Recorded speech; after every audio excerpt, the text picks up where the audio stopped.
I remember this story my mama told a lot about this little broken-hearted girl who grew up with a cop. When Sexy Lexi was born, her mama never wanted her, abandoned her in the trap. No one knew who her father was. She was there for 2 days straight, crying her eyes out. Then an off-duty cop person Noor decided to find out. Broke the wood down, climbed in, got her and climbed out. Started to wild out, finally had something to smile about. He was a single, well-paid officer, so luckily, he turned the baby in and the judge granted him custody.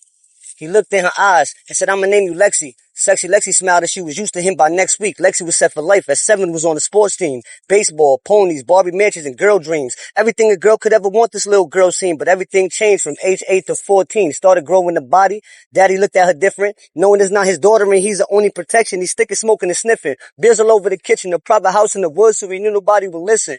Sexy Lexi was sleeping. Beautiful Puerto Rican girl with this white cop pops walking around creeping. He turned a knob on the door. Lexi opened an eye up. Deep sleep door. It was tough for Lexi to rise up. Creeped up behind her, closed the door in silence.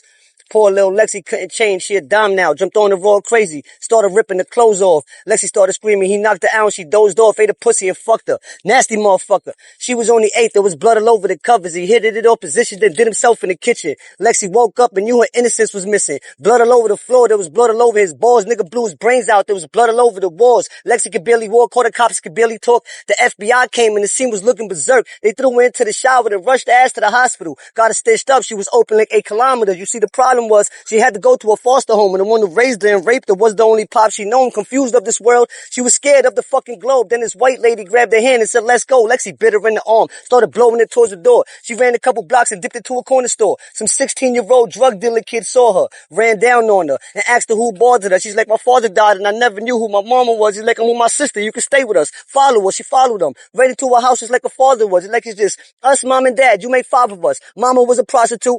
Daddy was a hustler. The sister was 11, and the son was making love to her, but everybody fucked with them. They always kept their money up. Had to talk with Lexi and convinced that she was one of them. A few years passed by. Lexi's sister had babies. Lexi was 14, dressing like a grown lady. Sucking dick kept her wavy. She was tatted all crazy. Her brother was 22 and was fucking her every day. B, she was jumping house to house, giving niggas mouth to mouth, letting niggas nut up and sleeping on them niggas' couches. Every day she was fucking another nigga for nothing. The sex appeal was a hustle. She just want someone to love her. She met a boy her age. She fell in love at first sight. Lexi brought him home and she let him fuck on the first night. He never tasted sky air. He was on his first flight. Little Sexy Lexi showed his engine how to work right. She moved in with him. Even started to be faithful. He told mama she was pregnant and she staying cause he say so. See, he ain't no shit, but he knew he wasn't love until he went to take a piss. Started leaking out blood. Little nigga was nervous. He forgot to use the rubber. Then he went and grabbed the ratchet and he asked her if she loved him. She said she wasn't loved, but she forgot that she had AIDS, and then the devil came out. And he let 5 into her face, dragged the body to the basement, stood over her and prayed, then blew his brains out so he could be with Lexi every day. R.I.P.